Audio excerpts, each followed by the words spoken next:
Anak ko, sa pagsisimula ng bagong taon, maupo ka muna at pakinggan mo ako. Maraming itatanong sa iyo ang mundo. Sino ka raw? Ano na ang mga narating mo? Saan ka nagkulang? Ngunit pakinggan mo ang tanong ko. Sino ka para sa akin?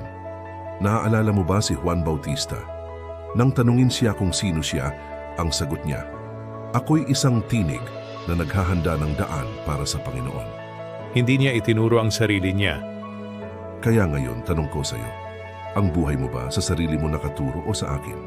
Bago pa man ang iyong mga pagkakamali, bago ang iyong mga sugat at takot, tinawag na kita bilang akin. Hindi ko ipinangako ang buhay na walang hirap, pero ipinangako ko ang buhay na may layunin. Huwag kang matakot dahil ang Panginoon mong Diyos ay kasama mo saan ka man magpunta.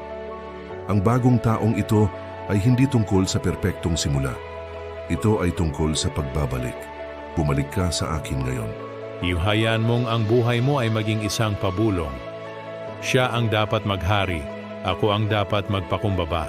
At kung ang mensaheng ito ay tumama sa iyong puso, pakiusap, ibahagi mo ito sa iba, lalo na sa mga taong nangangailangan ng paalala na hindi sila nag-iisa at hindi sila iniwan ng Diyos.